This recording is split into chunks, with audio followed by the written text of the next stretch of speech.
当多数的人认识到每个人都有自己的生来就具有的基本的人权的时候，当多数的人都认为任何侵犯其他的人的人权的时候，是你自己的利益、你自己的义务，你要出来帮助被侵犯的人，你要维护所有人的人权，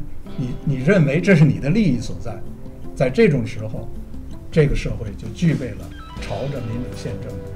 演变的这个基础了。我把它叫做制度基因。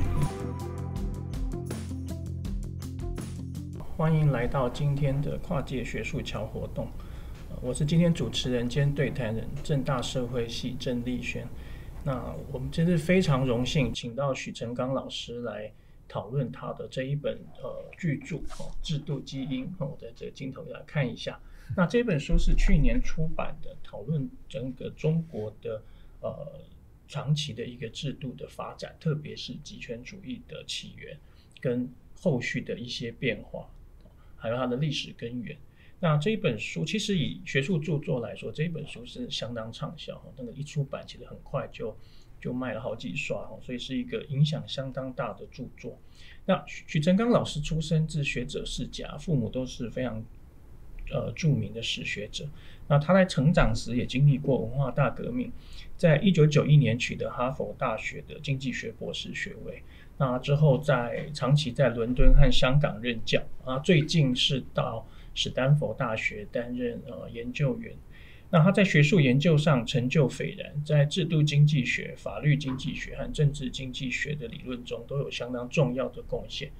特别是在中国的发展与转型上，许老师的文章几乎是在这个领域里面大家我想所有学者都必读的。那他最近将重心放在极权主义的起源与发展，用来分析中国制度。他认为当代中国的制度是人类历史上最庞大、最持久、影响最深远的极权主义，所以我们必须对这个极权主义的起源，包括说中华帝国的遗留和苏联、苏俄所传来的这些意识形态的这些关系，还有这些侧重在权力、产权跟意识形态的深刻影响。那徐老师的这个研究是一个试图将政治、社会、经济、意识形态的汇聚起来的一个整体性的研究，相当具挑战性，所以他提出了制度基因的概念，那来讨论制度基因的产生和演变。所以这一本著作不只是一个讨论中国的著作，我认为它也有很大的一个在社会科学上的普遍性。那事不宜迟，我们现在就请许成刚老师来讨论他的这一本巨著。谢谢，非常高兴有机会跟大家这个分享一下就是我的一些粗浅的看法。我这个书呢是很长时间，就是光写这个书的时间是10几年，那么这个研究工作呢是几十年的研究工作。但是呢，我的看法呢就是这是抛砖引玉，就是仍然是很粗浅的工作。希望呢有更多的同仁、更多的学者们有兴趣做这个相关的研究，就希望我的这个工作能对大家有一点刺激那么引起更多的这个讨论。那么这个书呢整个的目的呢是试图提出来一个理论的概念的理论的这个框架，叫做制度基因。那么用这个呢来分析制度演变的基本的机制。那么具体一点讲呢，这本书呢我讨论这个极权主义制度是怎么起源，以及它是怎么运作的，和它这个演变的这个路径。那么这个最主要的问题提出来和想要讨论的第一个大的问题就是极权主义的制度呢，它最早是怎么建立起来的，引起来它建立的这个制度基因是什么，然后它的这个极权主义制度它的这个操作依赖的是什么样的制度基因，然后极权主义制度如果我们关心到它的转型它的转型需要什么样的制度基因。那么从方法论的角度讲呢，我提出来这样一个这个理论的框架呢，其实它的这个背景原本是来自经济学的一个分支。这个经济学这个分支呢，叫做这个机制设计理论。就通常机制设计理论很数学化，那么我这个呢是一个白话的使用白话表达和分析的制度设计理论。那么制度设计理论或者机制设计理论里边的核心的概念呢是激励相容的概念。那么我这个制度基因的概念呢，其实是来自这个激励相容的这个概念，等一下我再具体的讨论。那么这个书的主体的部分是实证的，实证的是以历史叙述的方式，而不是像传统的经济学是用很多的数据，我这个是历史的这个叙述的方式那么讨论呢，就是中华帝制从古代到今天中国共产党的集权制是怎么样一步一步演变过来的。那么这个为了讨论这个问题呢，也讨论了就是沙俄的帝制怎么变成的苏联的共产集权制，这个演变是怎么样的。然后也讨论了这个苏联和这个中欧东欧的共产集团它的崩溃以后，他们这个转变到不同的方向上去，为什么是这样的。然后这个就是它的这个解体之后它的制度转型。那么也比较简短的讨论了台湾的制度转型，就是为什么台湾能够从一个威权主义制度演变成今天的世界上最发达的之一的民主制度。下面我来概要一下，就是我这个制度基因的概念是怎么样提出来的。那么这个问题呢，首先我关心的呢是这个制度演变的规律。那么从制度演变的规律看呢，我这里非常集中要观察的问题呢是这个权利、政治权利和产权它的集中的程度在制度演变里，它这个一个是它在制度演变里起的作用，一个是从这个角度来看制度演变。如果我们要是看全世界的文明的发展的话，我们可以看到这个古希腊、古罗马为一个极端，中国、埃及、波斯为另一个极端。我们可以看到呢，自古这两个极端呢，从权利和产权的集中程度看呢，就是两个极端，一直从自古至今，就是从考古发现就可以知道呢，古希腊、古罗马的时候呢，它的这个权利是更分散，产权更分散，而这个自古考古发现就告诉我们，在中国、埃及、波斯呢，就是自古它这个权利跟产权就更集中那么下边我们再看一下呢，就是人类文明史上就是长期以来，今天我们看到的这个发达国家，这个发达国家的这个用语基本上是产业革命以来才有的。那么我们可以看到呢，所有的发达的国家，所有在产业革命里边走到前面的国家，都没有例外的都是宪政制度的国家，或者说是民主宪政的国家。这些如果我们对比来看呢，中国、埃及、波斯呢，这些都是自从产业革命以来，从来这些都没有成为发达的国家。那么为了要分析这个问题，那我这里想要讲一点点，就是从各国历史上我们可以看到的一个观察，就是观察呢，就是无论是任何的制度，这个制度里边一定就有利益集团。这个利益集团呢，就是从这个制度里它获得的这个利益。那么当我们讲制度基因的时候呢，它是非常非常和这个既得利益相关，就是谁是既得利益者，谁在这个制度里边不仅仅是获得了利益，而且还获得了力量。这就是为什么我们要讨论权利跟产权的集中程度。那么这个既得利益，它如果是获得了很大的权利，那么这个呢，它就决定了它在制度演变里它们起的是什么作用。这也就是为什么我们可以看到，就是这个权力的集中，权力和产权的集中或者分散，这个实际上从这个演变的角度看是相当持续的。就是你很难把一个原本权力高度集中、权力跟产权高度集中的社会，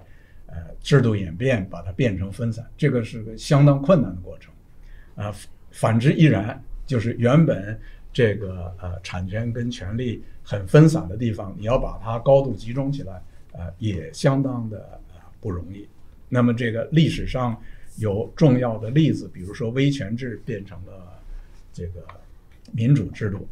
以台湾、韩国为例。那么这些呢，实际上它都是有一个至少是几十年的一个过程，就是这个逐渐的把这个相对集中的权利跟产权分散给了地方，分散给了个人。那这个制度基因的概念从哪里来呢？就是刚才我们其实讲的呢，已经讨论到了，就是这个制度的演变和它原来从哪里来相关。那么这个在这个社会科学里有一个道理，就是道格拉斯诺斯最早提出来，叫路径依赖理论，说的就是呢，这个制度的演变和它这个制度从哪里来，它的转变的过程是有关的。那么其实这个观察呢，是比道格拉斯诺斯早很多，就一直史学家里就有这个观察。那著名的历史学家汤因比早就说，他说历史总是自我重复。意大利的历史学家克罗齐就说，所有的历史都是当代史。他说的也就是指的就是似乎历史是在重复。那么更早，黑格尔说历史总是会重演。那么这个马克思也引用黑格尔的话，也是在讲的同一个道理。当然，如今的历史学家经常会说历史从来也不会重演。那这个如今的历史学家讲这个话讲的是细节，细节不会重演，但是呢，它的这个大的这个趋势，是有相当的这个重复性的，就是像是重演。那比如说今天在中国，大家看到发生的许多事情，在中国的国内呢，很多人就会说，是不是中国共产党在重演文化革命？是不是中国共产党在重演公私合营？那么这些话呢，都是好几年前，在这个中国国内呢，大量的人们在讲的。那么下边的问题就是，为什么过去的制度会影响今天的制度？为什么制度的演变会依赖它的这个路径？那么我呢，就是希望提出来一个这个新的看问题的角度，来帮助我们理解，就是人们长期以来观察到的这些制度演变的这些基本特点。那么这个角度呢，就是这个所谓的制度基因。这个指的是什么呢？指的就是说有一些非常基本的制度的成分，在这个制度演变的时候呢，这些制度的成分由于它影响这个人们这个制度里边的人们的这个利益，影响人的激励机制。所以呢，因为制度的变化都是人推动的，那么这些人在推动制度变化的时候，或者人在反对制度变化的时候，他们都关心他们自个儿的利益。因此无论是推动制度变化的人还是反对制度变化的人，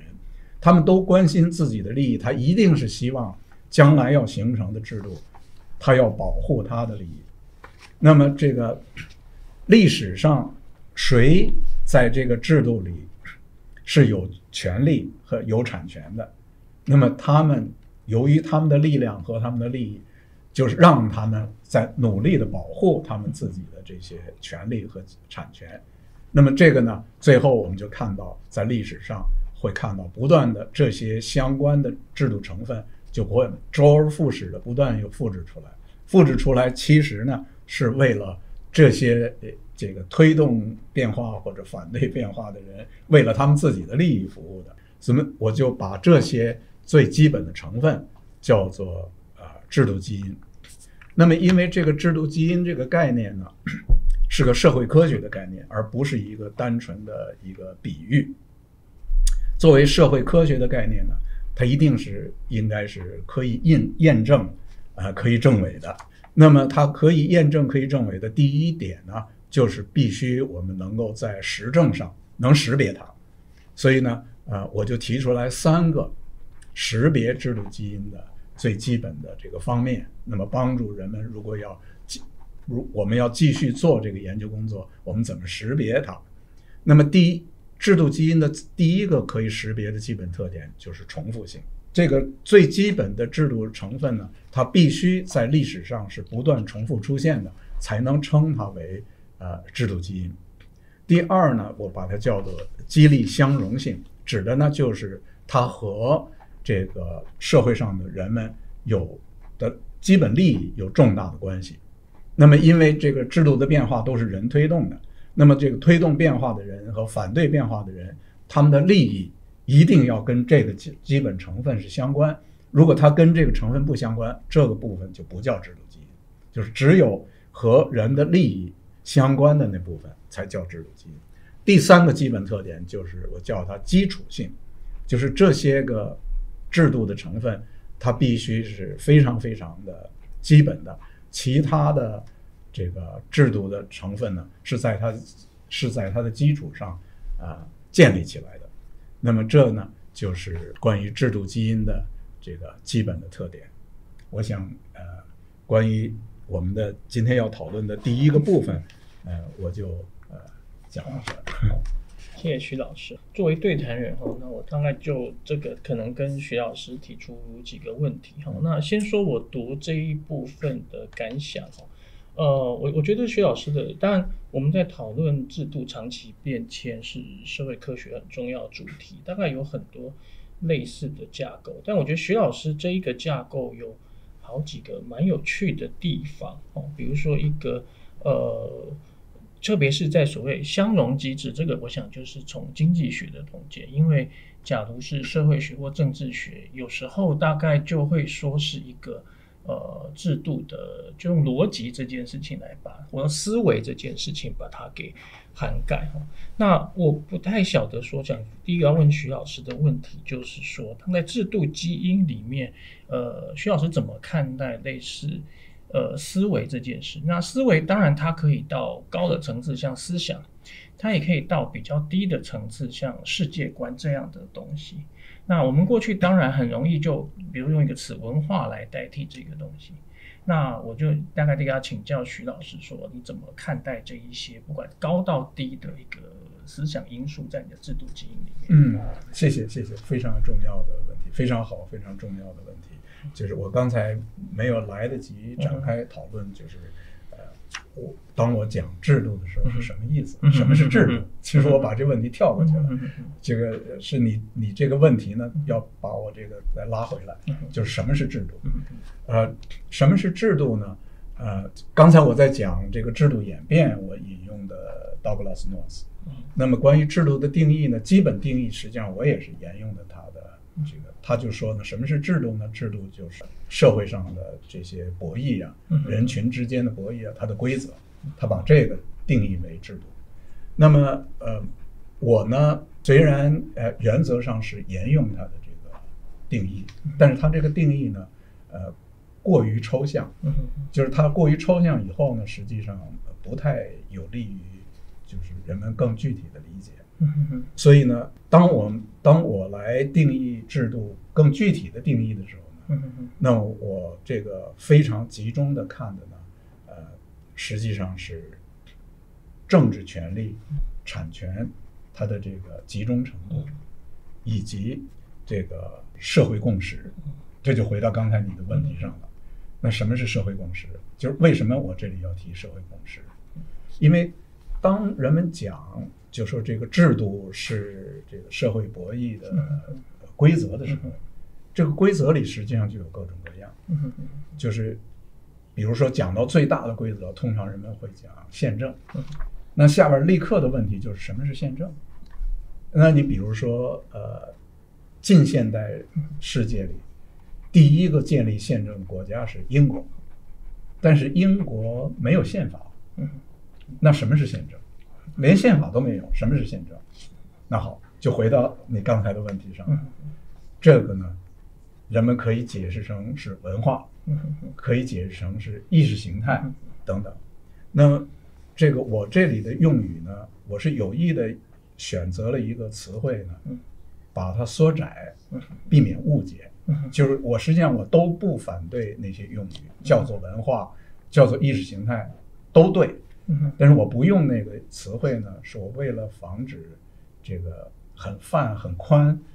产生的误解，所以我把它叫做社会共识。就这个是我对什么叫制度的一个基本定义。所以呢，使用了这个定义以后，如果我们讨论制度基因，那么有一些社会共识是制度基因，就是这些社会共识是关系到人的最基本利益了。那么这些社会共识，你这个英国的这个宪政是最典型的这个例子，它没有写出来的宪法，但是这个规则是人人必须执行的。那么这个规则怎么形成的？那么是它在光荣革命之前400年反反复复的这个大宪章运动，那么是由这个反反复复的大宪章运动逐渐形成了，至少在社会的上层形成了一个规矩，就是这个王权不能侵犯产权，王权不能侵犯这个贵族的政治权利。然后最后虽然名义上说这个主权属于王权，但是事实上的主权其实是议会。那么这个呢，你看这个King Charles 最近不久前才上任，上任的时候他要讲的那个话，那都是几百年前就重复的，永远讲。他说我就是主权，对吧？对，这个但是他讲我就是主权的时候，他什么时候能够推翻议会的任何决定？就是实际上的主权在议会，但是他嘴里讲我就是主权。这个话呢讲几百年，但是呢，他的最深层的意识形态是，他那个主权是象征性的，实质的主权不在他手里。那么这个意识形态的形成，是历史上逐渐过来的。所以从这个意义上讲呢，就是我这里讲的制度基因里边的非常核心的部分里，包括有通常人们讲的文化呀、意识形态呀，但是呢，我强调的是这些它跟人的最基本利益在一起的，而不是泛泛的。比如说文化里有关于穿衣服呀、演戏呀、吃饭呢，那些就不算。我再请教老师一个问题，因为我当然也看蛮多老师的一些影片，那我想当然谈这个问题都会有一个，就是说中国有没有办法改革这样的一个那我们先不到这个具体问题，我想从理论上来讲，就是说，那当然我想老师书里有一些讨论和自己在很多公开，但我觉得也想说用这个机会让老师跟所有现场听众朋友可以谈。那如果是这样，有没有改革或转向的可能？从老师的这个思维架构里面，那老师意思是说，这个可能很困难，还是说，我们可能要有什么样的想法？比如说，我们是不要太期待好像个别政策，而是长期社会基础像这样，我就不知道老师怎么去阐释说，在你这个制度逻辑里面要怎么思考，就是说改革，或者我们用更抽象说所谓历史能动性。对，这个非常重要，谢谢，这个非常重要、非常好的问题。这个当然，历史是变化的，这个制度是变化的，而且实际上任何一个制度，无论它变化的再慢，它也是变化的。通常当我们讲民主社会的时候，英国是民主社会，通常人们认为是最保守，变化最慢。但是事实上，它也一直都在变。这个在光荣革命的时候建立的宪政，那个不是民主制度。那么英国实现了民主制度很晚，就是它要先有了宪政，过了很久以后，实际是到了19世纪末，才逐渐变成了民主制度。19世纪末20世纪初，就是看我们怎么定义。美国也一样，就是美国在这个独立的时候，它是建的是宪政制度，它并不是今天意义上的民主制度。那么它是逐渐的演变，也都是按照我们今天定义的民主制度，其实是到了19世纪后期才是变成了民主制度，就是都是演变的。那中国呢，就是它要这个朝着民主宪政的方向演变呢，它非常非常需要一系列的这个冲击，就是一系列的冲击呢，来改变它的这个历史上继承下来的这个高度集中的这个政治权利和产权，就是它需要这些冲击，而且呢，包括这个当我们讲这个政治权利和产权的时候呢，里边其实很重要一部分是意识形态。这个意识形态，比如说最重要的、最基本的一个意识形态是人权的观念，就是中国的传统的意识形态里没有人权的观念，没有人道主义的观念，就是人们可以找到一点人权和人道主义的一些因素从中国古代的文献里，但是它没有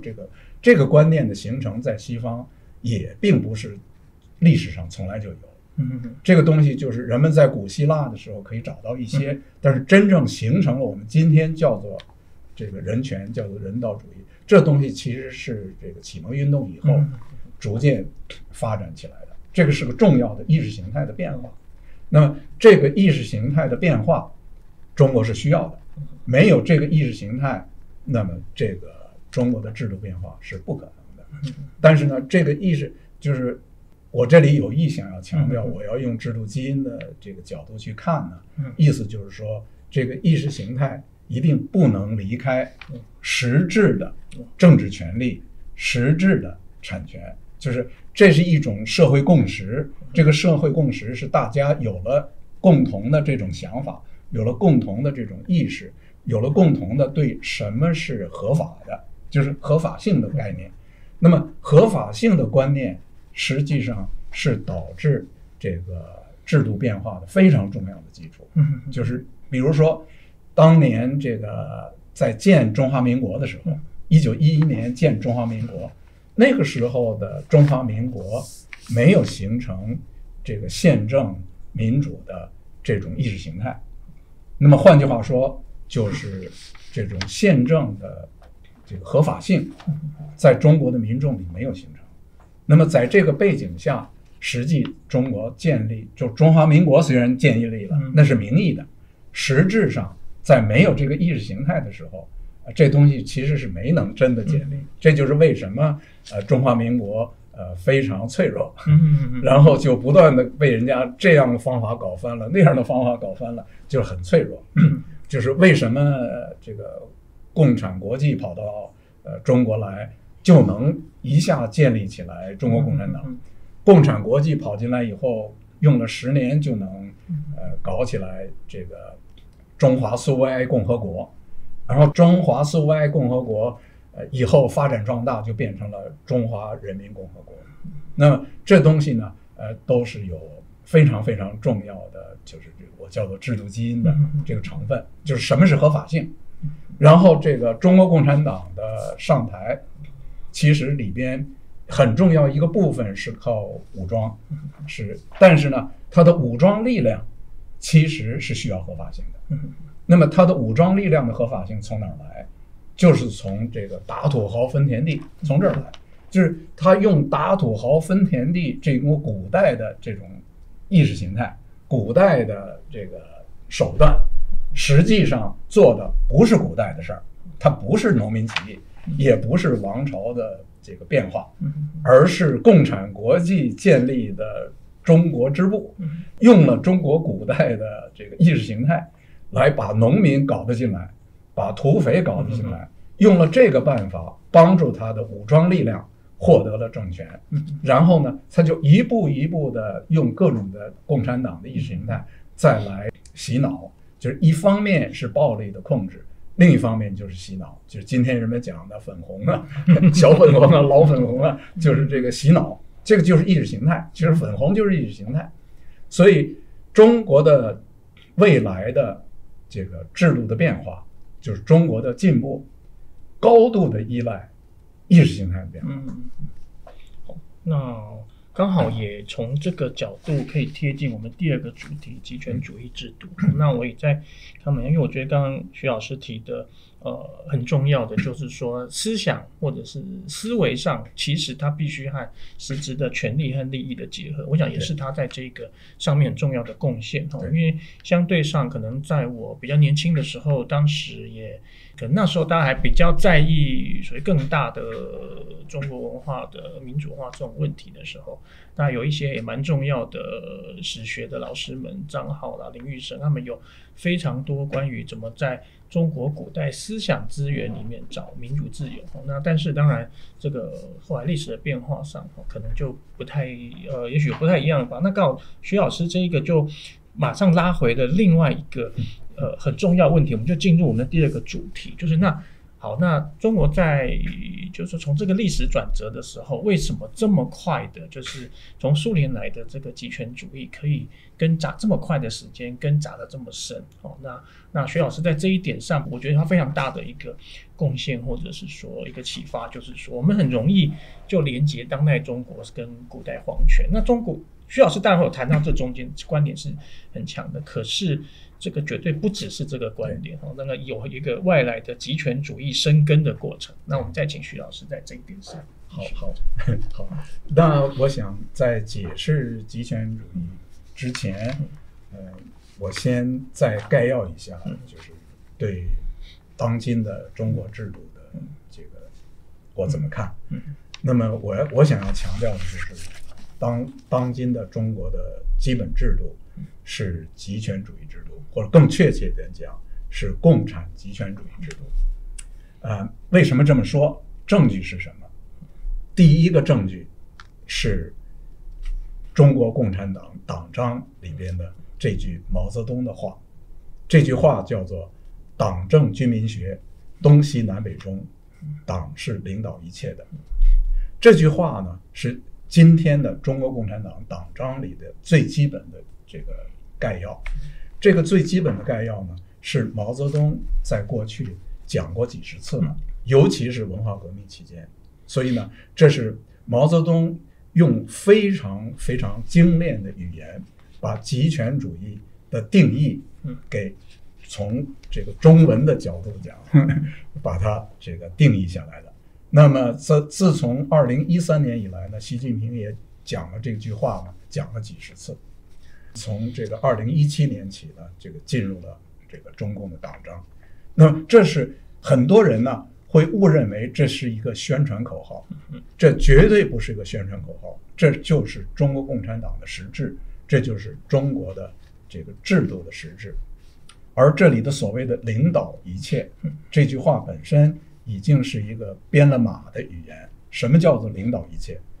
如果我们用社会科学的角度去看的话，它的领导一切就是控制一切。那好，那如果中国共产党是控制一切的，那么我们把它回到政治学的关于什么是极权主义的定义，那我们就看到了，这正好就是政治学里的极权主义的定义。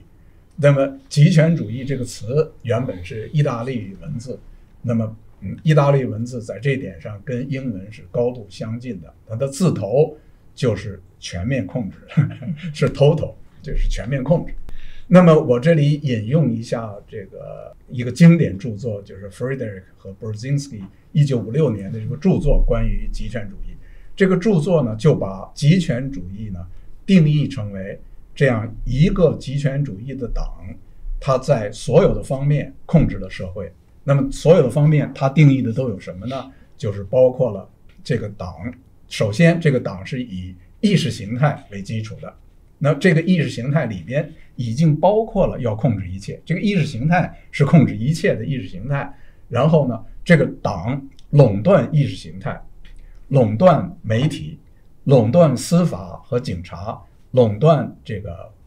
立法执法，垄断所有的武装力量，垄断所有的组织和所有的资源，或者换句话说，它垄断了所有的产权。这个就是定义。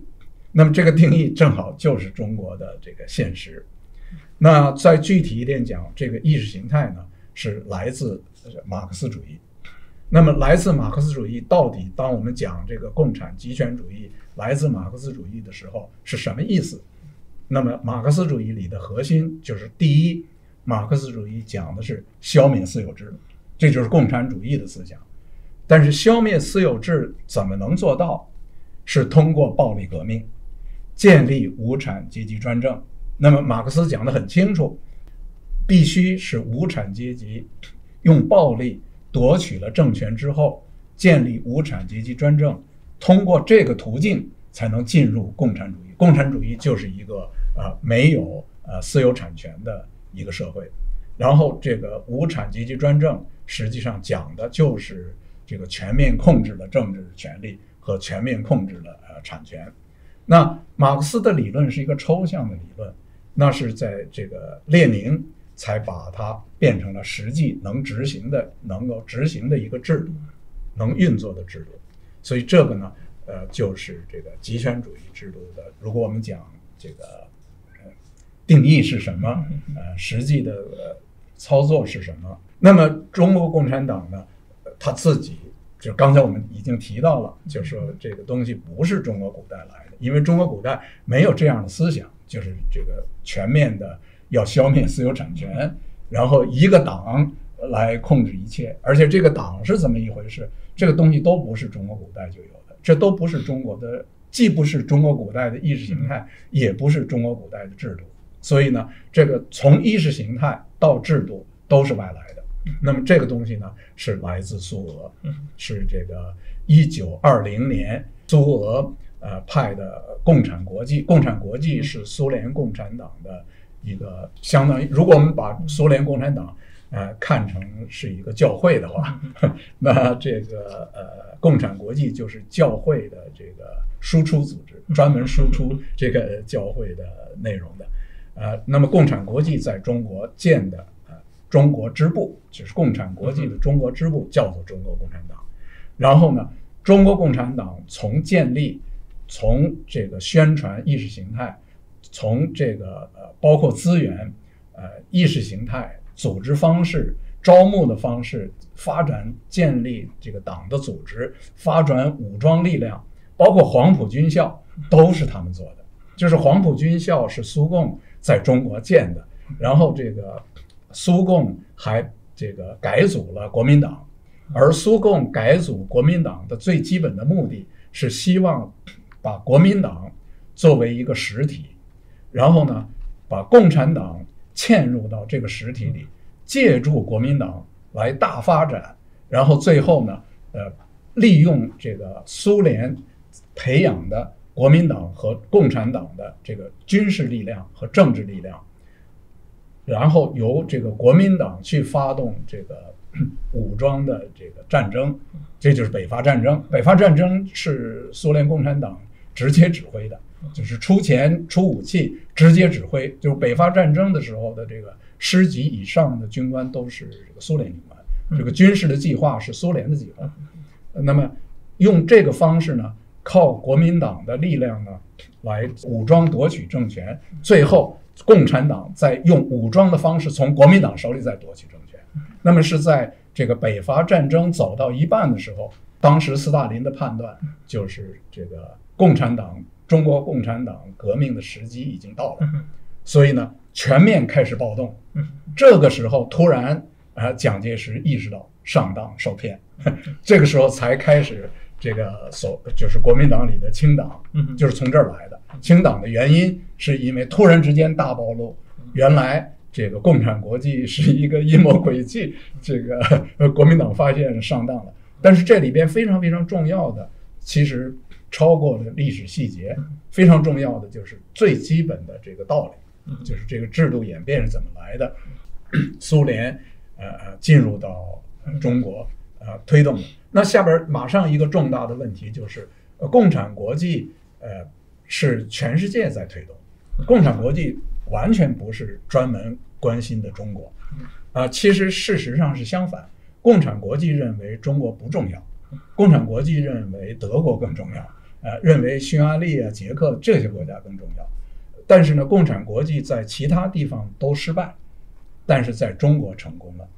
这是为什么？那么这个呢，就是我们引入制度基因的这个概念的要解释的东西。就是因为这个，当你没有合适的制度基因的时候，这个单纯靠共产国际是弄不成的。所以呢，一方面我们说，共产集权制不是中国的古代传下来的东西；另一方面，中国共产党的建立，中国共产集权制的建立，绝对不是单纯的苏联派来的共产国际能够做得成的。就是共产国际起了至关重要的基本作用，但是最终最大的作用不是它，最大的作用是中国共产党自己。那中国共产党的力量从哪儿来？那这是我们制度基因要讨论的问题。对，我在这个书里有一个很有意思，就是说皇权的可能比较多人谈，但是我想徐老师还很特别的谈的就是那个哥老会啊这一些，对这一些的深刻影响。对这个部分，我想不止我和台湾可能一般性的读者也会比较陌生的。那就这个过程，徐老师可以再阐释一下。好，谢谢。对，这个是非常重要的问题。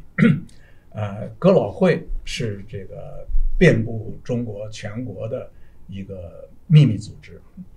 这个实际上呢，哥老会呢起了非常非常大的作用，而且哥老会不仅仅对中国共产党重要，哥老会对国民党也基本重要。就是如果我们讨论中华民国的历史，中华民国的建立，这个最重要的是辛亥革命。那如果我们看一看，就是辛亥革命的武装力量从哪来？事实上呢，那个时间呢，同盟会自己并没有真正的那个很强的军事力量，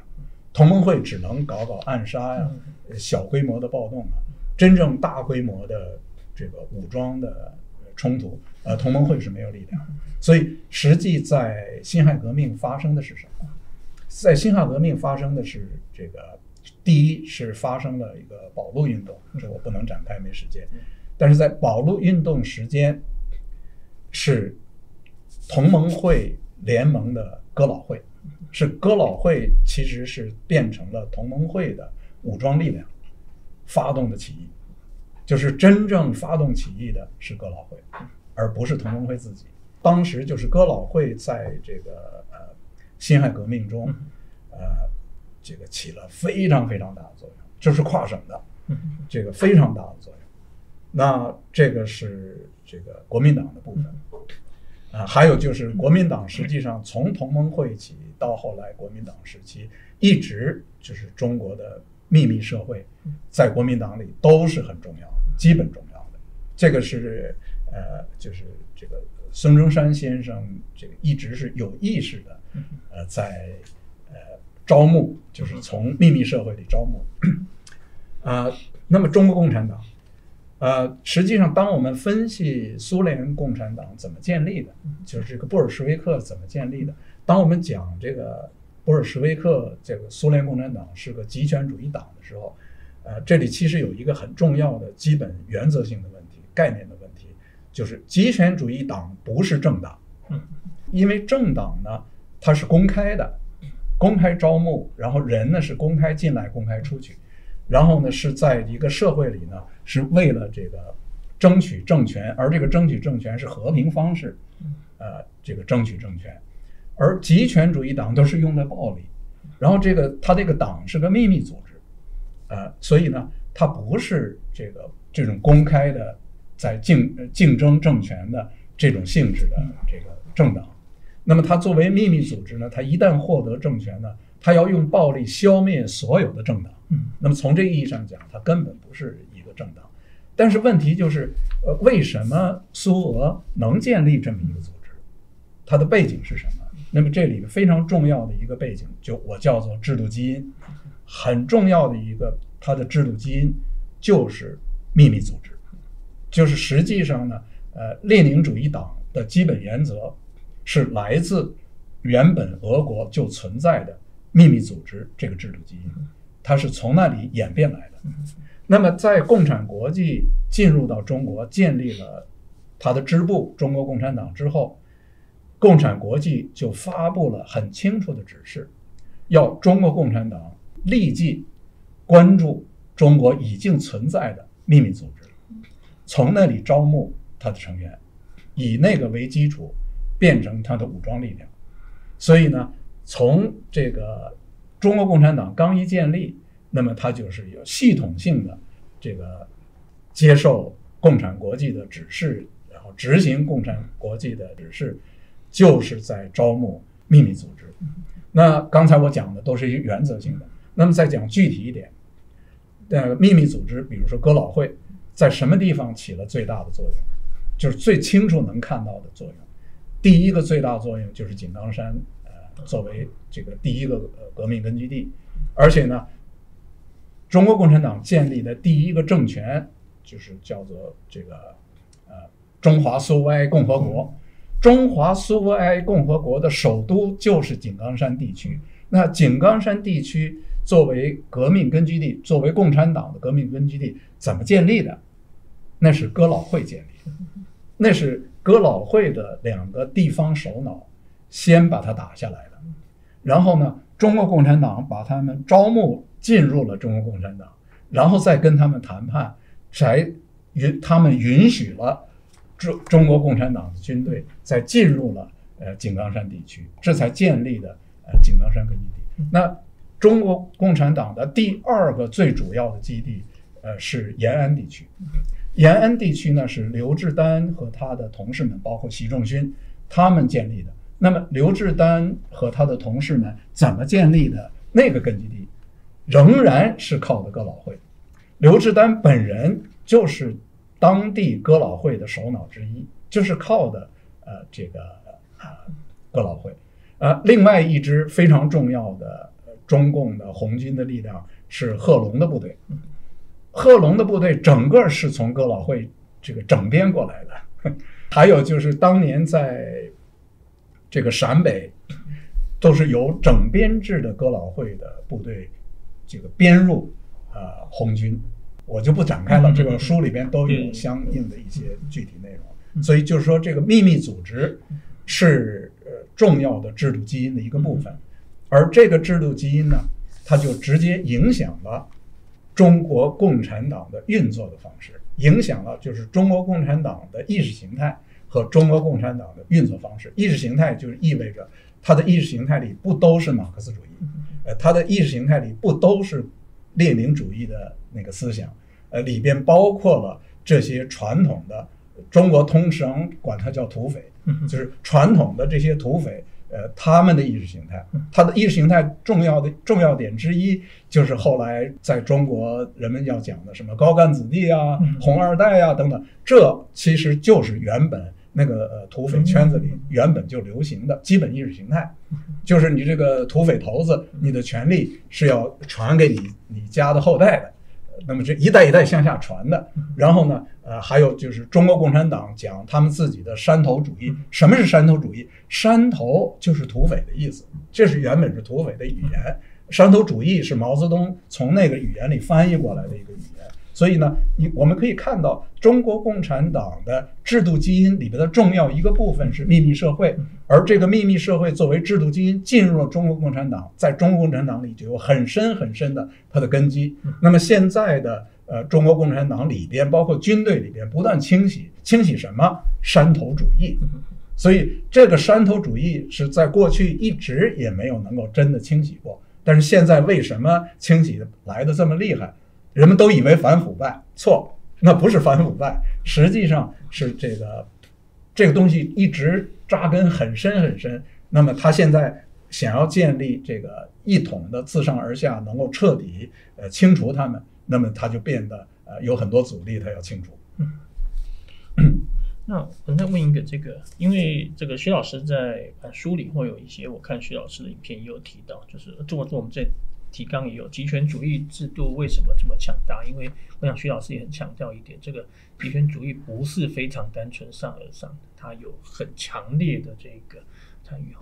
那因为加上我有稍微了徐老师的生平上也亲身经历过这些中国的所谓这些运动这些东西，那可不可以请徐老师再谈一下，就极权主义它这么强大的这个原因是什么？我们刚听到了一些它的根源，它的力量或者是那个对，它这个对，这个我呢是在我的书里边呢花了整个一章很长的一章，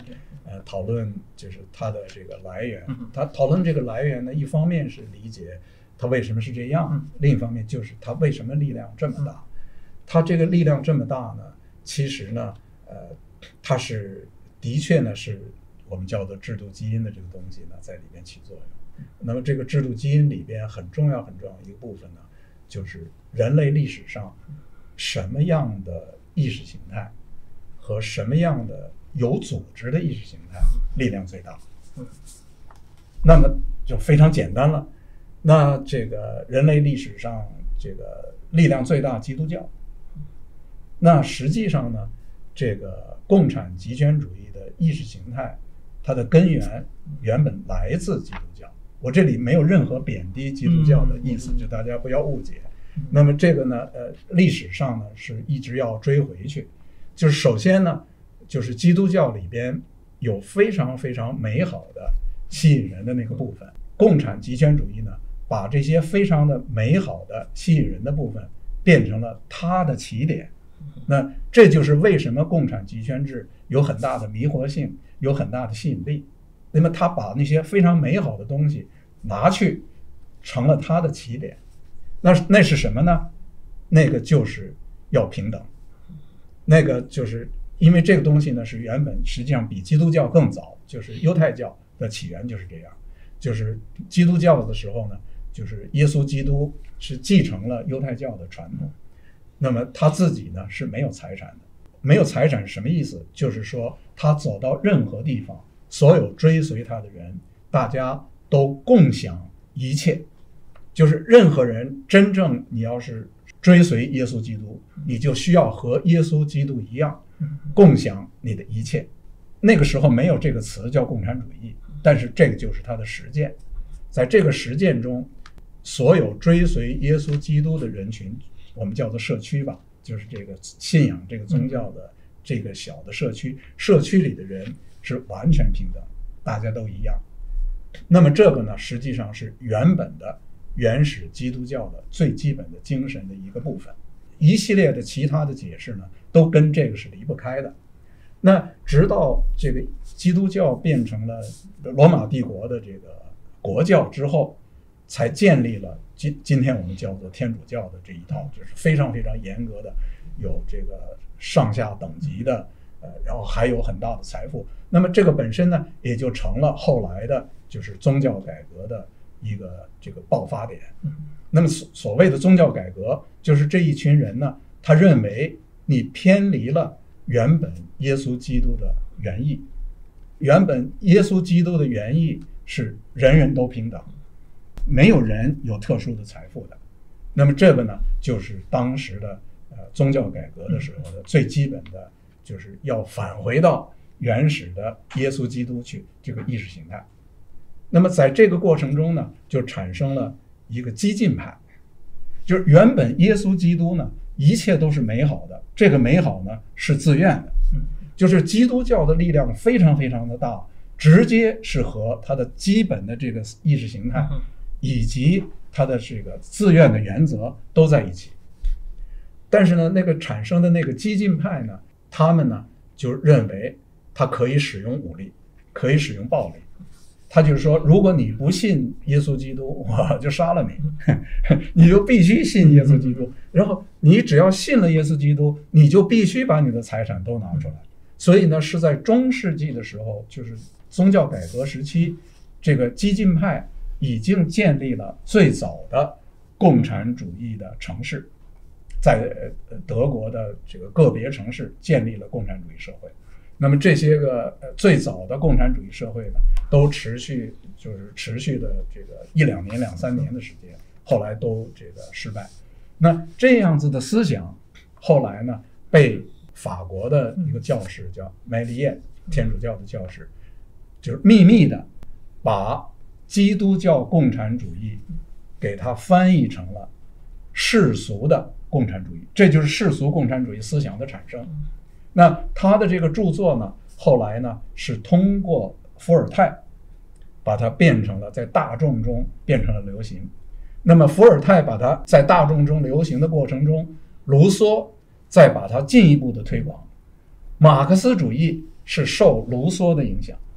那么包括法国大革命里边的这些激进的、残暴的这些部分，都是受的这个影响。我为什么花了这么多时间讲了这么老远？原因就是因为它的巨大的影响从哪儿来？远远不是马克思一个人，马克思没有可能性制造出来这么大的影响。就是事实上，马克思在他死的时候，马克思自己的影响没有多大，真正影响大的是他的运动，是共产主义运动，而共产主义运动是在马克思之前就已经开始的。所以当我们去追这个共产极权主义的时候，我们必须要清楚，这不是马克思一个人造出来的，不是因为《资本论》，而是因为他从基督教里拿来的这个非常吸引人的那个部分。所以至今呢，这个宣扬绝对平均主义仍然是非常非常有吸引力的。那么问题就是绝对平均主义怎么去实现？那么绝对平均主义的实现就有不同的途径。那么这个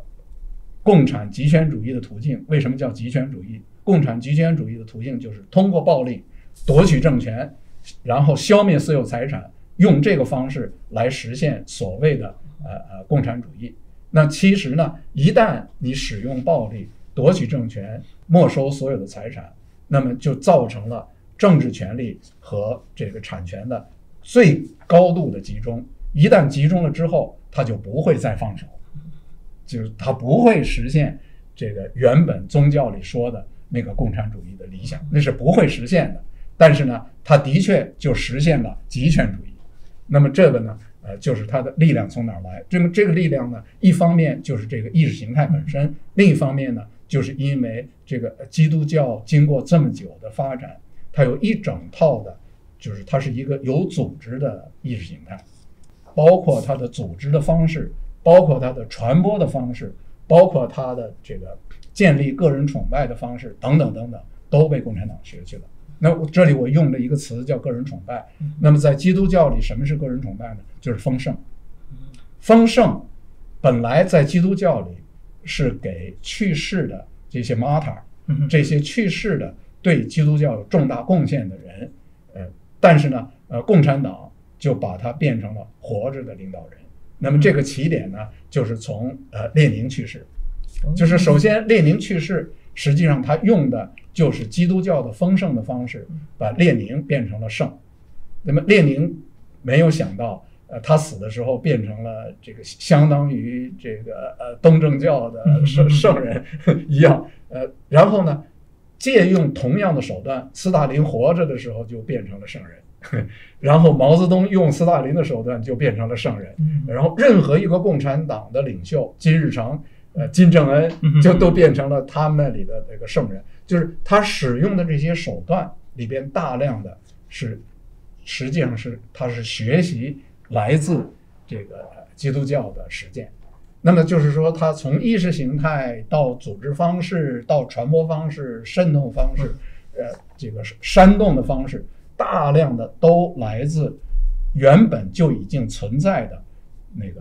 基督教的那个领域。但是呢，它和基督教是完全相反的。基督教是以自愿为基础的，而它是以强迫为基础的。那我们再进入下一个，因为刚刚提到了，我想也是老师提到了这个整个基督教的渊源，那而且会不断参照的是一个就是苏联像列宁啊、斯大林这部分的发展。我想也是驱动老师写这个书的一个，就是说中共其实它就在90年那一波风潮，它其实尤其是当然它又经历了非常残酷的天安门镇压，但是它其实就是躲过了苏共瓦解的命运，然后当然就开始快速的经济成长。那实际上我觉得尤其在西方来说，很多或者可能甚至一部分的，我包括在东亚有，因为东亚这边可能看到日本、台湾、韩国这个区块透过经济成长啊，成为了某个这个宪政民主这样的体制。我的印象是说，到了可能2010年，有时候我看一些国外的媒体，像那个《经济学人》，我印象很深，2014他还说，台湾人要有耐心啊，就是说他觉得中国政治体制会像台湾这样，在经济成长之后成为一个民主体制，台湾可以有一点耐心。那我觉得这种思维，当然从90年代之后就开始，但我们现在又在这10年看到反而是一个不是这样的过程。那当然这个就可能要再请教老师，那中共他是怎么避开了苏共的？虽然他是从那里来，但他避开了他瓦解的命运，而且他反而在经济上面获得了一个很大的成长，但在政治体制上反而是一个不进反退的状况。对，这个非常非常这个重要的问题，就是实际上，我们讨论这个中国的共产集权制，回到实际问题，里边很重要的一个部分就是要回答这个问题，就是到底中共的经济改革是怎么回事，然后为什么会我们看到的和苏共这么不一样？首先呢，我们为了理解这件事呢，需要知道就是中共的集权主义制度跟苏共的集权主义制度有很大不同。就是首先，它作为共产集权制，这个根子是从苏共那儿来的，所以它的最基本的制度是从苏联那边来的。但是呢，早在1958年，中共就开始改变它的制度了。那么这个呢，就是关系到了中国自己的制度基因了。中国自己的制度基因呢，就是自古中国的帝国的统治，中国的帝国的统治，朝廷统治的是政治，是人头，就是政治、军事、人头，这人事各层的这个地方都是中央任命的官僚，就是所谓郡县制，就是都是官僚，所以他就是要保证这些官僚必须服从这个朝廷。那么为了要他服从朝廷，他当然有各种各样手段。那具体到每一个地方官，比如说低到了县就是这个原本朝廷的最基层的这个行政单位，低到了这个县，它的具体要执行的所有的内容，实际上呢都是这个县衙门自己决定的，就是县衙门并不从这个朝廷接到具体指示某一个方面该做什么。那么这个就是中国历史传统。那这个中国共产党在这个用武装斗争的方式夺取政权的过程中，经历了几次的这个内战，在几次的内战期间，也包括了抗战期间，就是这个战争几十年的战争期间，中共建立的所谓的革命根据地，实际上呢，它的这个具体的治理方式就是一个大混合，就是一方面呢，它是共产党制度，就是这个每一个革命根据地都是党的部分，就是党都要来控制。但是具体到了党中央怎么控制革命根据地，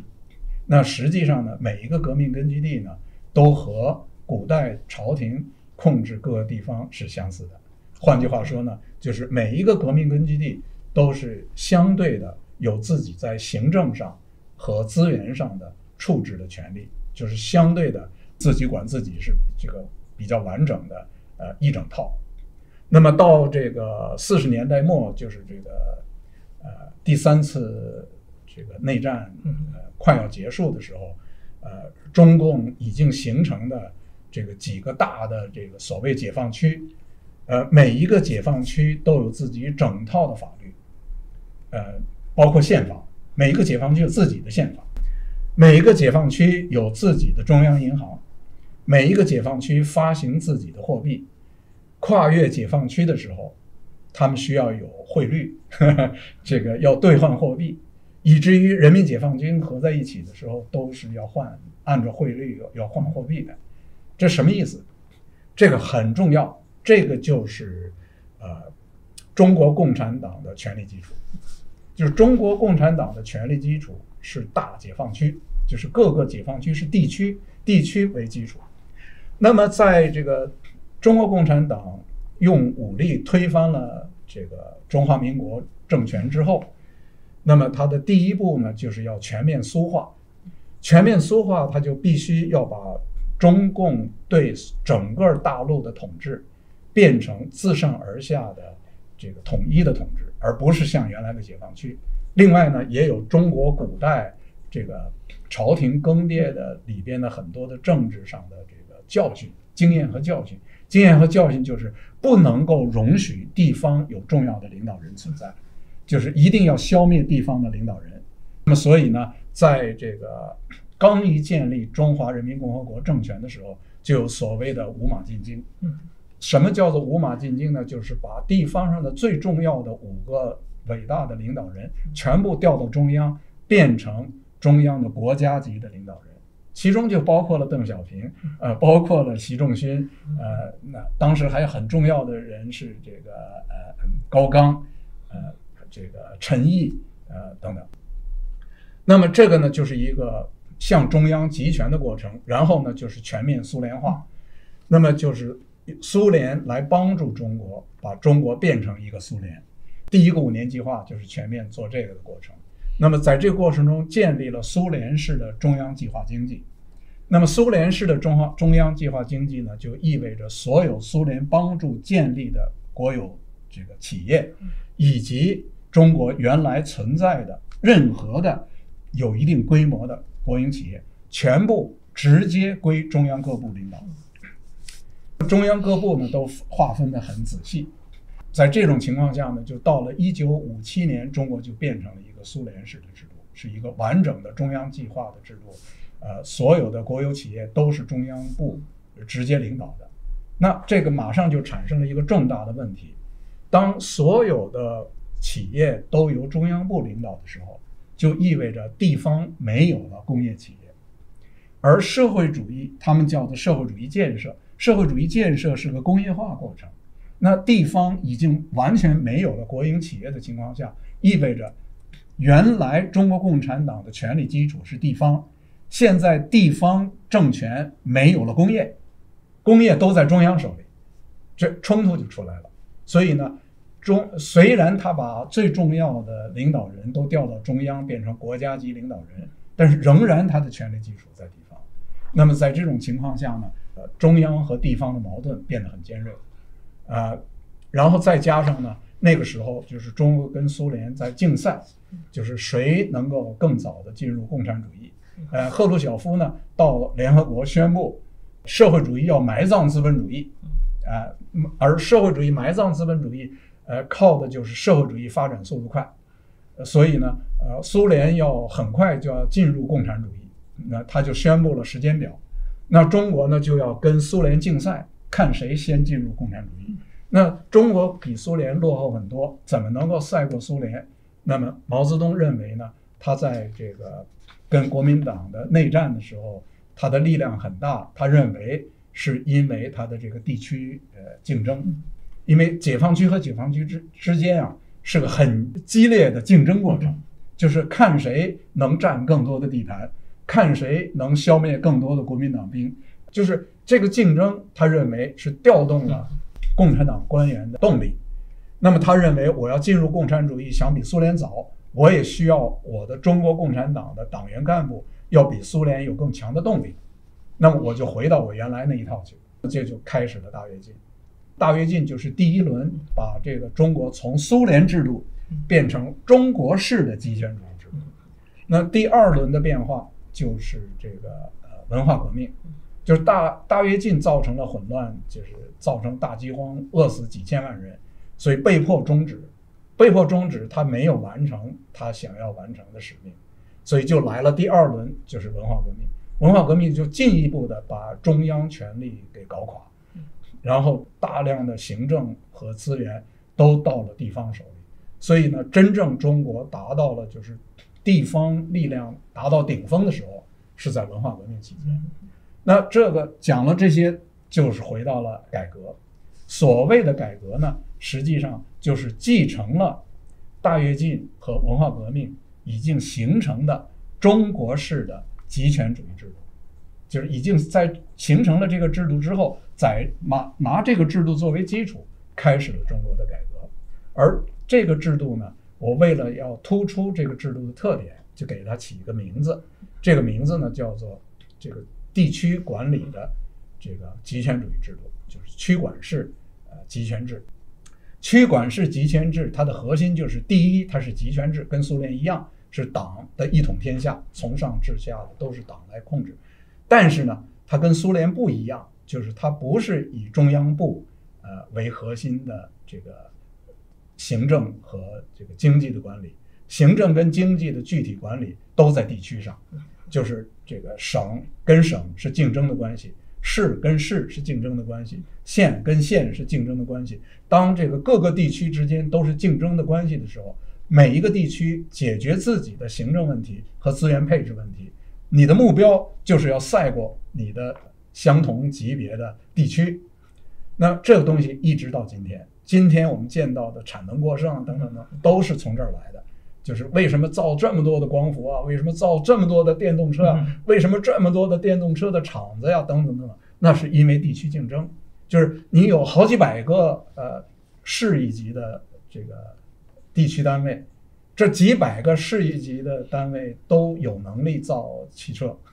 所以你就有好几百个造汽车的企业等等等等，就每一个行都如此。就是发展半导体，你有好几百个城市；你发展这个 AI， 你也有好几百个城市；发展什么东西，你都有好几百个城市。城市之间是竞争的关系，然后呢，他们在竞争的时候，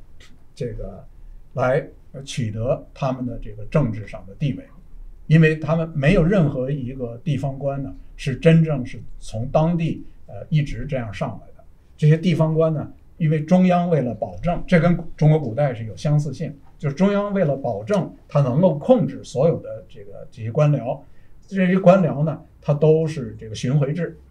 就是没有任何一个省的头会是真正的当地这个省一直升上来的，就是然后哪怕是你本省你做了本省的省长，或者省委书记，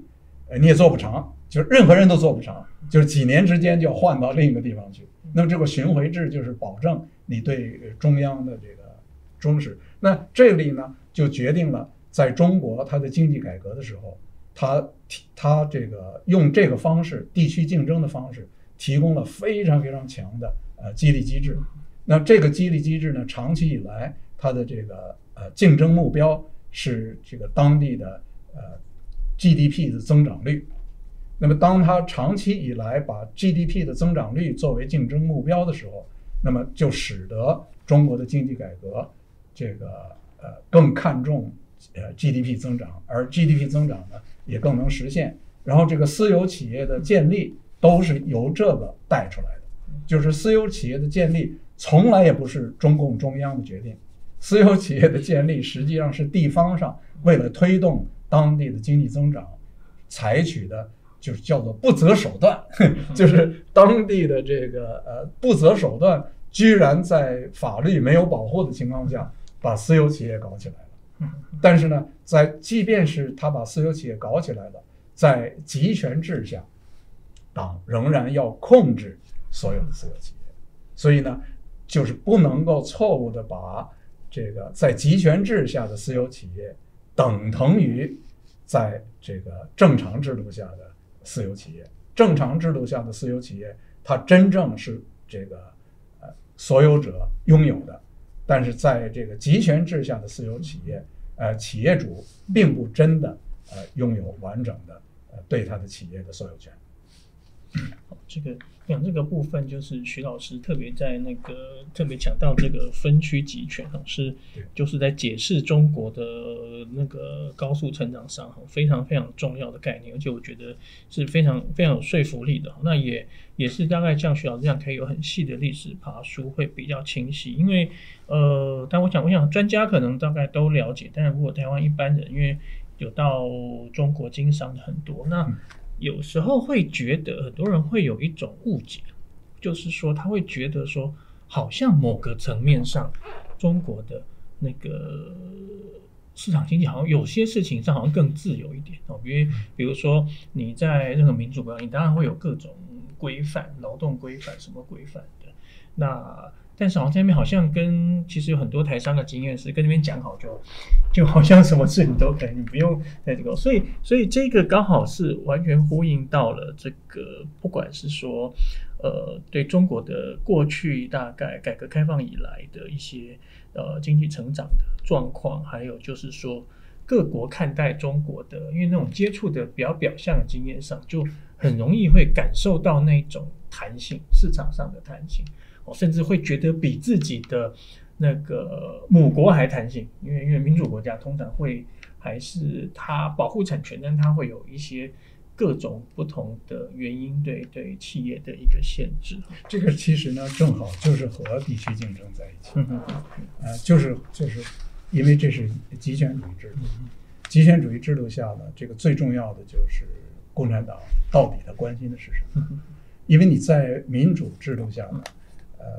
从来一个民主的政权，它不会是把经济增长作为它最关心的目的。这个任何的民主政权呢，你一定关心的是民生。这个经济的增长是因为民生的需要，然后各种各样的监管 regulation 是民生的需要，就是你为了民生你要保证。那么当你有各种监管来了以后呢，你就有可能影响你的经济增长，而经济增长呢，往往呢是对企业有利，因为你越是要推动经济增长，企业越容易盈利。就是当经济增长和企业盈利两个高度一致的时候，那么这些企业主就会误认为中国共产党更喜欢他们，那这个呢是个误解。为什么这是误解呢？这个就是当经济增长是中国共产党的第一关切的问题的时候，就是在这个短时间里，那你作为企业主你感觉是这样的。但是事实上呢，中国共产党从来最关心的并不是经济增长，它只是在某一段时间里，他认为经济增长的问题他很迫切，这个时候在这一个短时间里，他把这个作为目标。但是整体上从来这也不是他的最重要关心的，他最重要关心的是党的统治。那么在什么时候党的统治就跟企业家发生冲突了呢？就一旦冲突，那就完全另外一个样。什么时候冲突了呢？那最典型的一个例子，我就挑一个例子，最典型的一个例子呢，就是这个蚂蚁金服要准备上市。就是为什么蚂蚁金服要准备上市会遭到了那个时候的这些很不幸的这些发生的呢？原因就是因为蚂蚁金服呢是一个民营企业，这个要进入金融领域，而共产党在改革一开始就说得很清楚，就是它这个制高点的行业一定是共产党控制的。制高点的行业是共产党控制的，这就是列宁主义原则，这是列宁主义的新经济政策就提出来。然后邓小平讲得很清楚，中国的改革开放就是列宁的新经济政策。那么新经济政策，列宁新经济政策就是允许私有企业发展，吸引外资来发展，但是共产党必须控制经济制高点，通过控制经济制高点把他们都控制住。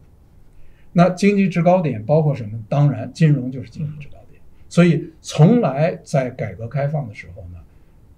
中国共产党不放松对银行的垄断，然后不放松对整个金融界的这个控制。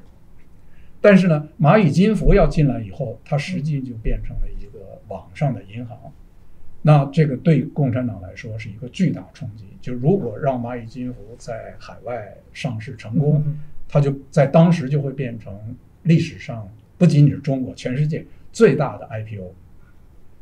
那就意味着它是一个非常巨大的金融企业，不是共产党的。这是违反共产党基本原则，就共产党一定要控制的，就是使用什么具体办法，那是共产党来选择。那最后我们就看到了，就是当它利益冲突的时候，我们就会看到。还有就是最近这些年里，无数的中国的企业家会被各级的政府寻找各种各样稀奇古怪的理由，把他们找进去。就所谓我看到就是所谓什么远洋捕捞。对。那这个里边就是大部分呢是名义上是反腐，名义上是偷税漏税，事实上呢就是这个因为各级财政收入出现了困难，他要解决财政收入问题，那他就是想从这些企业家手里把钱弄出来。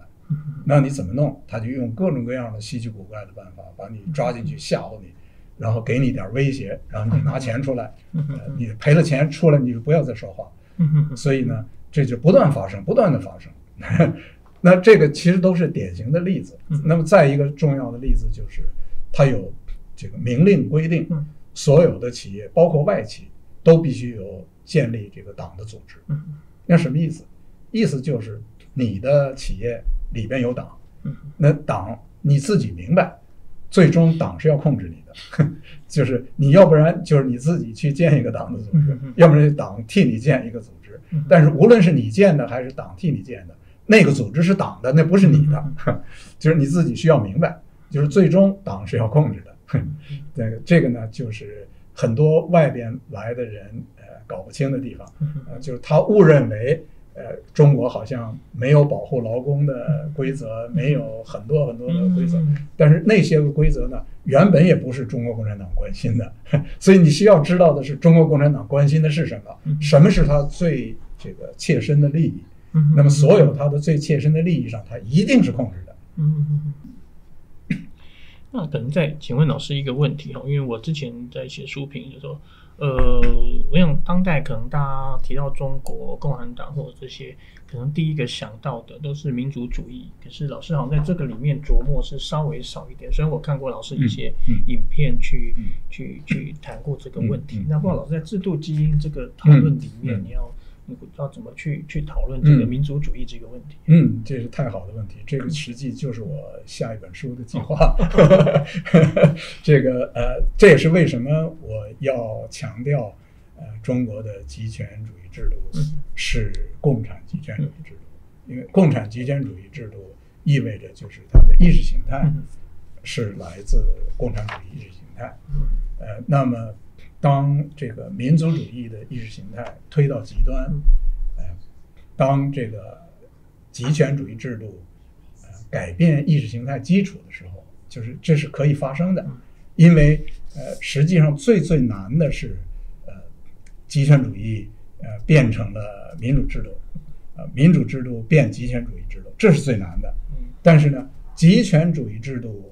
要改变意识形态，从这个共产主义变成极端的民族主义，极端民族主义就是法西斯主义，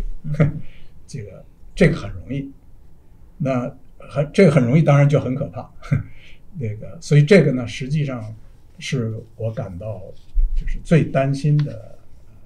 问题之一。那么之所以最担心呢，因为这个东西不是想出来的，不是推理来的，而是你面对的现实。就是你面对的现实，你可以看到，就是在中国大陆，民族主义越来越强。就是当这个民族主义越来越强，当这个中国共产党在有意识的改变它的意识形态，有意识的把它的意识形态变成中华民族的伟大复兴，变成中华民族要统治世界了，那有意识的往这个方向推到极端的时候，那这个危险就变成现实了。因为它本来就是集权主义制度，那它改变了意识形态，它又有它的制度基因，关键就是它有这个制度基因，就是这个极端民族主义的意识形，这个制度基因在中国是存在的，所以它很容易激发这个制度基因，让它变得非常强。那这个呢，就会造成灾难性的后果。这个就是当发生了这样子的变化的时候，这真正是中国的灾难，也是全世界的灾难。那这个呢，是让我非常非常担心的，就是我希望这个灾难不会发生，但这只是希望。那么我们善良的人们怎么能够防止这个灾难发生？那么这是所有善良的人们需要努力的。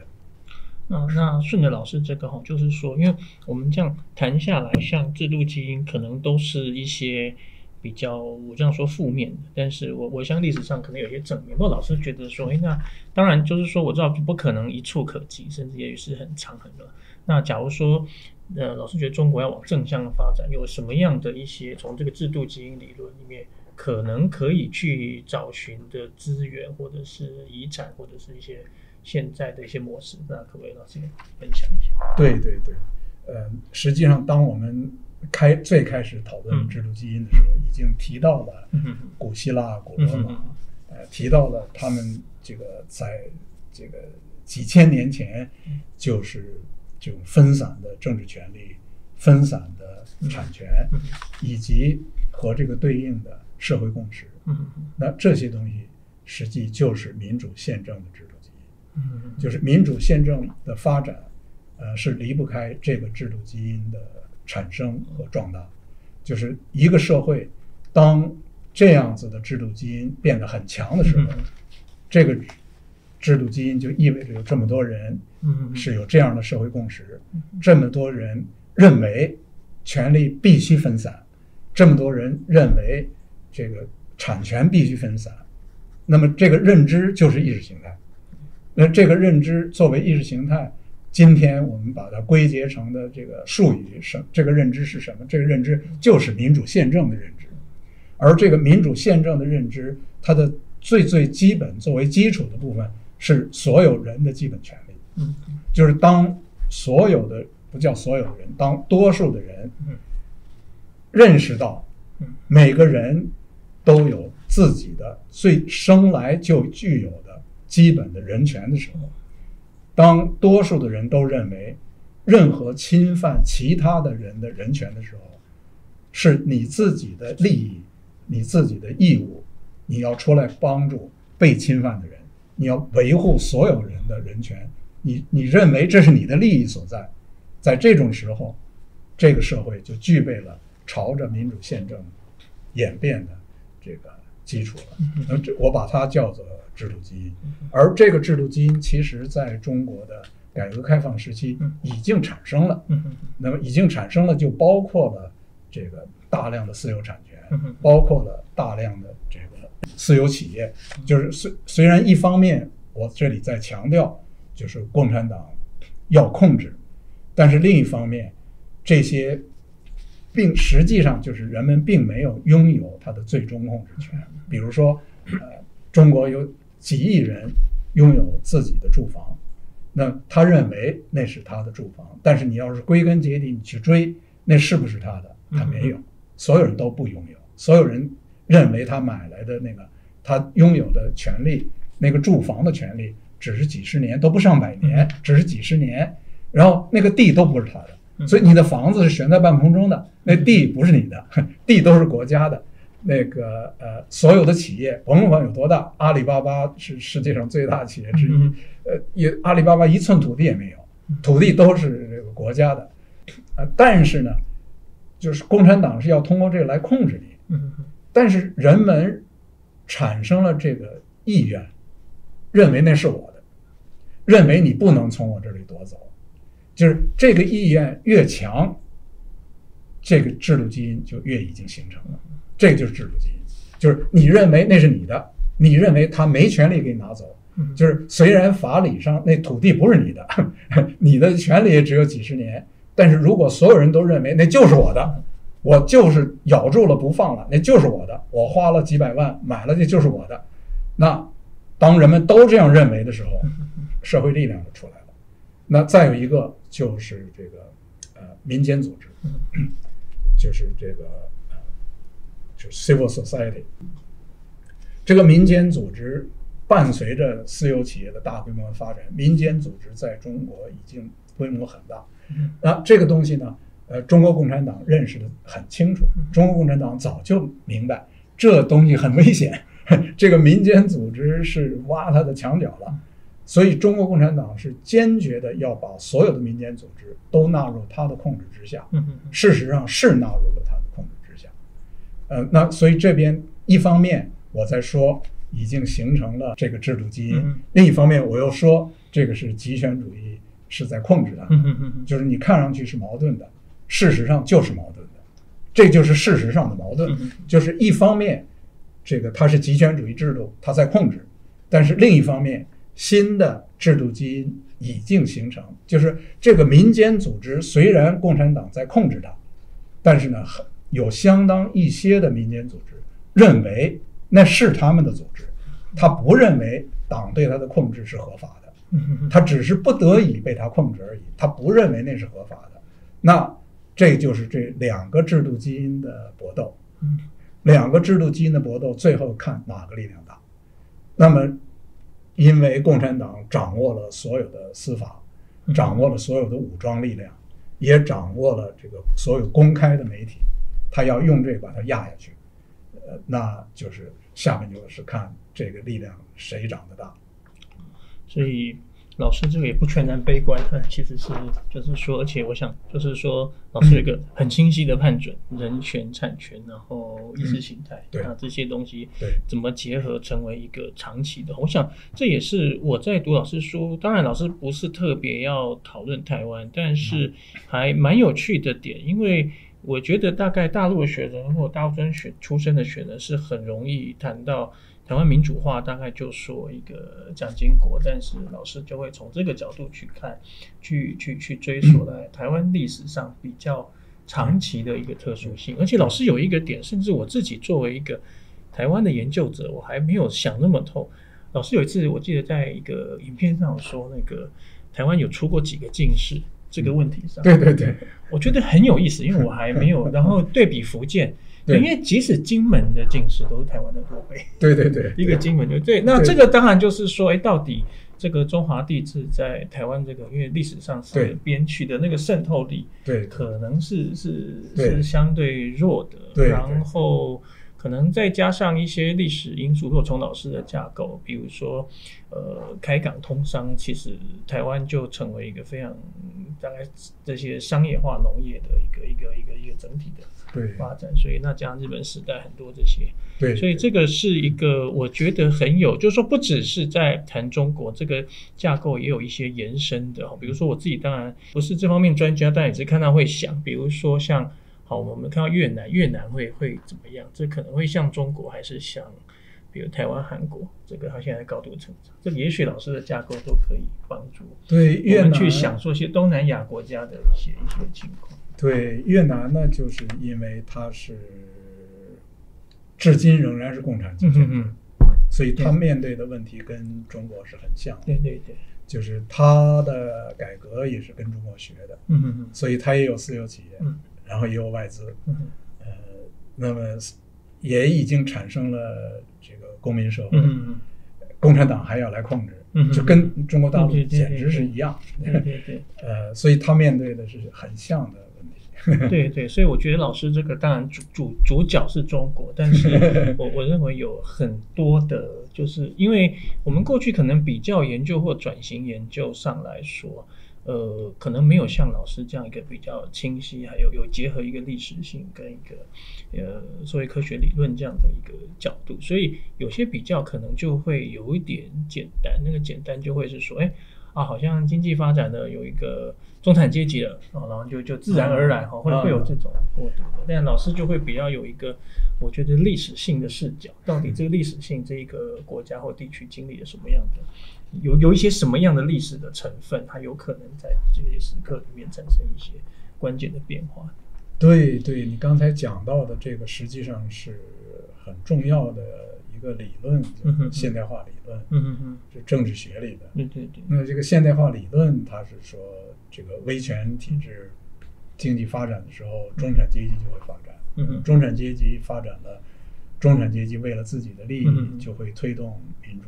最后就会变民主。那这个理论是60年代提出来的，那台湾跟韩国就是验证了这个理论，那所以人们就相信这个一定是正确的。那台湾可以做得这么漂亮，为什么中国大陆不能？然后这个在中国的改革的早期的时候，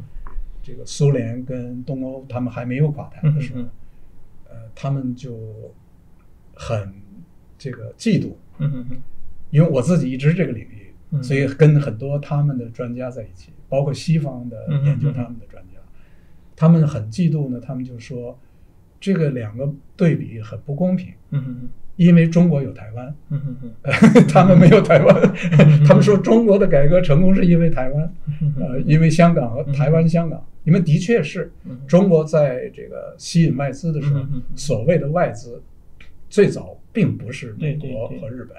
绝大部分的外资是台湾跟香港，是台湾跟香港最早救了中共，是靠这个大量的资本进来救了中共。但是呢，这个理论呢，里边就有毛病。这个理论呢，它就是没有意识到，极权主义制度是另一种制度。就是如果中国共产党是一个威权主义党，像国民党，那这个国民党他并不愿意放弃他的统治，但是当中产阶级力量上来了以后，国民党并没有，因为它没有全面控制，在没有全面控制的前提下，它压不下去，压不下去你就要顺从，因为你只有两个选择，你要么就把它全压下去，不能全压下去，你只能顺从。这个顺从，就是很多人会把它归结为伟大人物的人格，这个伟大人物的人格应该起了一些作用，因为他也可以很不聪明去压制。他但是稍微聪明一点，他就变成伟大人物了。稍微聪明一点，就是你实际是压不下去的。那你就去退让，你退让了，那你就变成你就离开了威权制度了。但是极权主义制度不是这样的，极权主义制度是共产党从来没有放弃它的全面控制。比如说，所有的法庭都是他控制的，所有的立法都是他控制的。所有警察、武装部队，一切都是他控制的，因此他任何时候他要返回来了，他就返回来了。就是这个，从来他也没有在这些领域里有过任何的退让，而且也没有任何的一个民间组织想要这个侵蚀他的立法和执法。那么他建立了一个这个金融市场，建立了一个金融市场。他说我从那个香港仿制了一个金融监管。那么人们看得很肤浅呢，就会认为，那中国既然可以模仿香港，模仿它的法律建立了这个，那它最后一定就可以像香港的运行的一样好。但是为什么它一直也不是那样运行呢？那道理太简单了，因为香港的金融监管，它的基础是香港的司法体系，香港的司法体系是英国制度，英国制度里第一核心的是司法独立，司法独立意味着每一个法官都是独立的，没有人可以告诉法官他应该怎么做，法官自己决定他应该怎么做，这是最最起码的。然后接下来的第二个特点是这个，就是 common law， 就是英法体系的英美法系，普通法的普通法。对，但是在中国大陆，党领导一切，那个法院根本是党的，然后呢，证监会是党领导的，证监会根本是不独立于党的，也不独立于政府的。那这个和所有的一切的在香港的安排，都是完全两回事。它只不过是监管的文字是从那里边学来的，那这个文字学来的跟制度是两回事。那么所有这一切就告诉我们，就是当人们搬用西方流行的理论的时候，那个流行的理论，就是发明理论的人，他并不知道这样的制度，所以他不知道这样制度，那个理论是没有用的，这个理论跟这个制度没关系。好，那我们现在时间上可以开放一些观众的问答，所以请现场观众可以提。好，那我们就第一个问题哈，就是说，从邓小平改革开放到习近平集权，中间发现了什么样的几点由此转变？或者老师就说改革开放也是在集权结构下，不可能会有民主的发生。很好的问题。首先我这里想要强调，就是邓小平的改革开放，目的是为了巩固集权制，而不是要改变集权制。这个邓小平自己讲得很清楚，就是刚才我已经提到了，邓小平在1982年他就说中国的改革开放就是列宁的新经济政策。列宁的新经济政策那是1920年代初提出来，目的是为了巩固苏维埃政权，就是当时苏维埃政权有困难，所以呢，从这个意义上讲呢，邓小平跟习近平之间呢并不存在基本差别。然后我们要看为什么这个表面上看有了大的变化呢？那么这个大的变化呢是2点。第一点呢，就是在邓小平的那个时代，中国的经济非常非常落后，中国是世界上最贫穷的国家。那么当它是世界上最贫穷的国家的时候，邓小平认为经济的发展是救命的最重要的根本点。就是邓小平反复讲，苏联的这个出问题是经济改革出了问题。那他就说，为了要防止中国走苏联的老路，必须经济改革不能失败。但是到了这个中国的经济有了一段的发展，中国变成了中等收入国家之后，那么由于它的人口非常大，所以合起来它的国家的力量变成了超级大国。在这种情况下呢，共产党最关心的也已经不再是单纯的经济增长，他最关心的就是我们刚才讲的，因为私有企业大发展，因为公民社会大发展，共产党非常非常关心私有企业和公民社会的大发展在侵蚀共产党统治的基础。在这种情况下才有了这种全面的这种变化，这个变化实际上是为了巩固共产党的统治。那我们再问观众第二个问题哈，就是说现在习近平对于各大山头派系的清洗是有机会完全成功吗？因为老师刚刚也提到，山头主义是中国共产党制度基因的一环。那如果完全被破坏，他的这个统治还能够维持吗？很好的问题。这个是这样，他现在这个清洗山头呢，是针对的是军队。在军队内部呢，有可能在军队内部把山头搞光，但是呢，他把军队内部的山头搞光呢，目的是为了就是共产党能够这个更完整的自上而下的统治整个军队。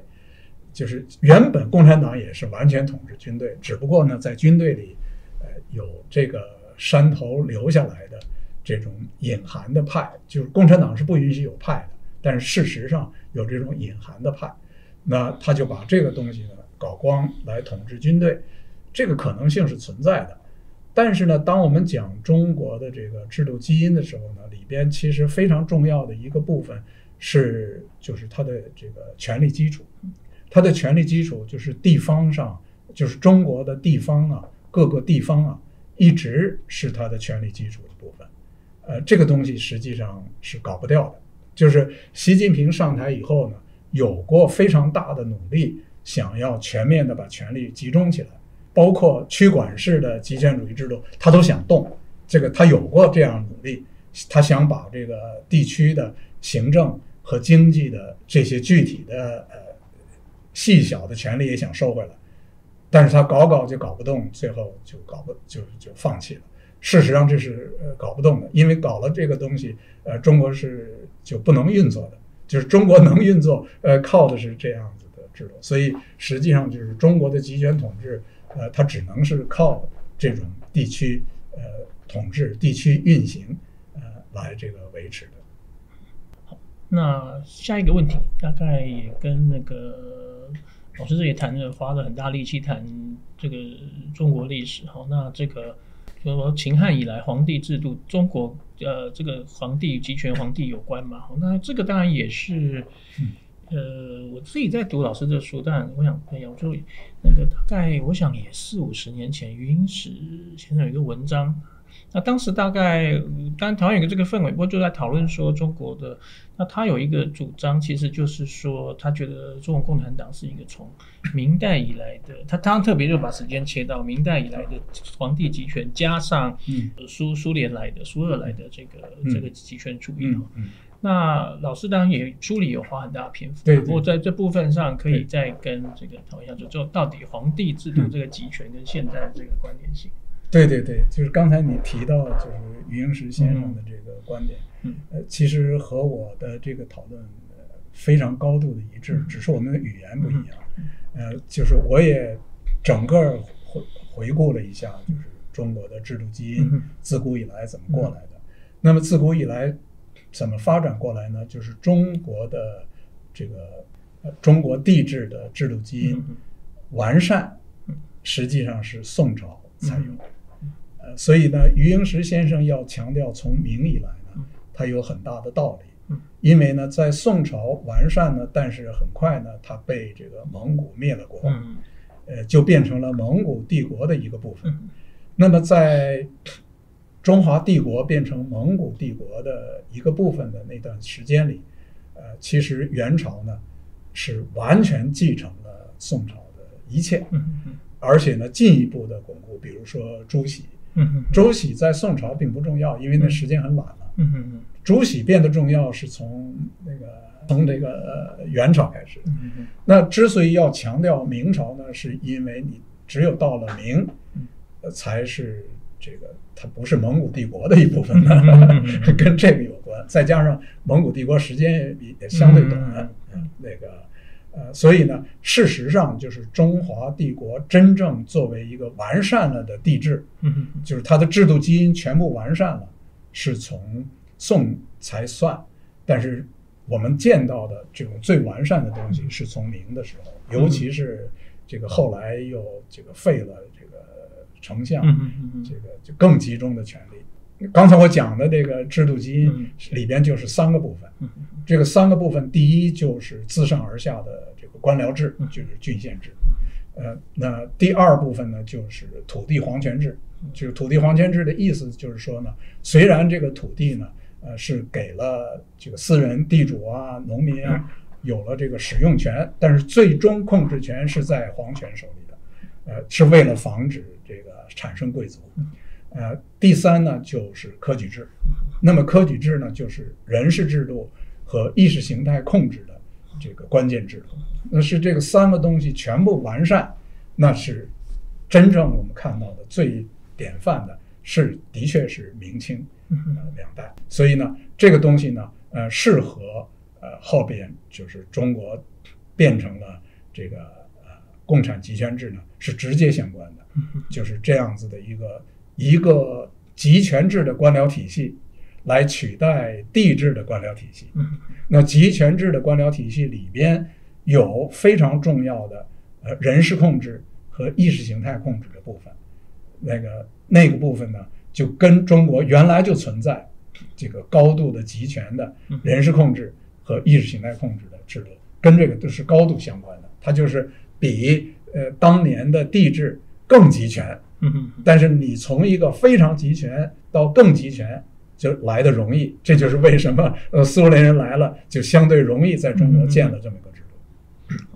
那因为后面有3个问题可能都有一些类似，我就把它综合一下。就是说一个当然都是提到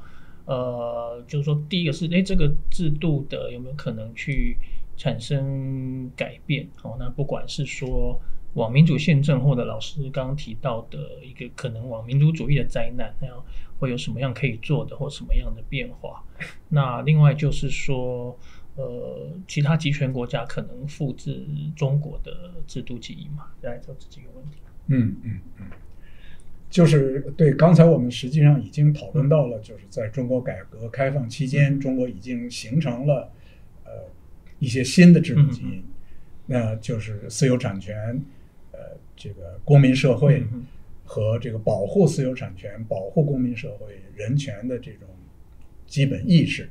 那这种基本意识一旦形成社会共识，有更多的人这个坚持这个社会共识，那这个呢会帮助中国朝民主宪政的方向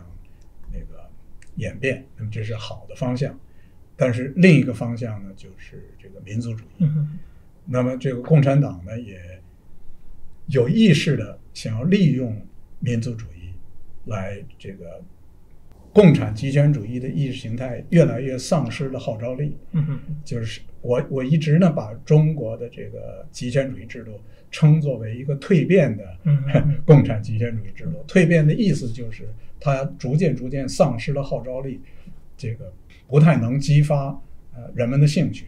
就是当它不能激发人们的兴趣，没有号召力的时候呢，那你就越来越依靠这个压制的手段。那么当你只依靠压制手段的时候，这个制度一般是很难持续的。那么这个时候就是民族主义是一个替代，而且的确呢，中国共产党在越来越使用民族主义来替代。那么下边的问题就是它要推到多么极端，要不要推到像意大利法西斯、像德国纳粹推到那么极端，那么甚至发动战争。比如说他去攻打台湾，他以民族主义作为他的意识形态，他说攻打台湾是为了中华民族复兴，这就是典型的法西斯主义的做法。那么这个就可以成为灾难。那这个他会不会这样走？如果他选择这样走，能走得有多么快？那么这个呢，实际上是非常关系到，就是包括中国大陆内部的人们的思想意识，也包括就是国际上发生的是什么。那在中国大陆内部呢，就是关系到了中国大陆的人，他们人权的意识是什么样的。如果他们的人权的意识高度的不完整，如果他们有强的这种很偏的民族主义意识，那么就很容易被引上那个路。所以这个就是关系到，比如说人权的意识里边非常基本的一个观念，基本观念，最基本的观念就是这个人权高于主权。但如果他有人权高于主权的这个观念，如果他有这个主权是来自这个全民，是人民的主权，如果他有这个观念，那么这个用民族主义去煽动战争，那么就得不到响应。但是当他们没有这个观念的时候，那么这个实际上我们的观察就是很多人是没有这个观念。就是虽然人们已经逐步产生了一些产权的意识，逐步产生了一些人权的意识，但是这个在整个中国大陆人权的观念还是很弱的，很偏的。那另一面就是很重要的，就是国际上发生了什么。就是如果在国际上产生了很强的，比如说反华，甚至反华人，这东西就很容易被中国共产党拿来利用，朝民族主义方向推。那这个就很可怕了，因为在这样的背景下，就是反华人在这个背景下，就给了中国共产党很好的借口，来朝这个法西斯方向推。所以呢，这是一个高度的动态和高度的不确定的一个方向，就是这个我没有办法做出任何预测，就是我很大的担心。那个我们时间也差不多了哈，那我想就是再次来推荐一下这本书。那个非常好读哦，而且我觉得就台湾的那个读者来说，这本书会收获非常大哦，因为对台湾读者来说，这本书有点又熟悉又不熟悉。为什么我这样说？因为像台湾大部分的人对中国历史，其实他的了解程度大概是会远远超过可能一般西方的读者。可是这里又有某一些块呢，是台湾的读者传统上不太了解，特别关于中国共产党里面，比如中国历史这个辩论，可能我相信有办法掌握的还蛮多的。那同样的，这包括这个共产党的逻辑呢，里面有一些经济政策，可能台湾因为台商啊，这个全球化的发展，很多人会有概念。可是后面的这个老师特别强调的这个，又是一个大家可能比较不熟悉的关于这个共产集权主义或者是说老师提的这个分区管理的集权主义，这是一个非常重要的概念。我们今天如果要理解中国为什么会有看起来这么你说两极化的发展，有一些领域就是展现了非常强的，不管是技术或者是这方面的一个，但是另一方面好像又没有办法形成一个稳定的市场秩序，所以现在所以我想全世界大家都知道说，老师刚才提到像绿能啊、电动车，可能中国在技术啊普及上面确实在拔得头筹，但是倒过来好像又没办法产生一个市场秩序，现在大家都产能过剩，然后有点无尽。这个可能我想在徐老师讲的这个制度基因啊，还有他所衍生出来制度都可以帮助我们去更完整的理解这个部分。那我们今天就再次谢谢徐老师花这跟我们分享，那也请大家就是可以多关注那不管这本书或徐老师的很多讨论。那徐老师在网络上也有相当多的，特别是很多关心中国的一些频道，就常常会邀请徐老师去有表达一些他的看法。那也很欢迎就是各位观众可以在这些上面多留意。那我们今天的时间的关系就先到这里。那再次谢谢徐老师。谢谢。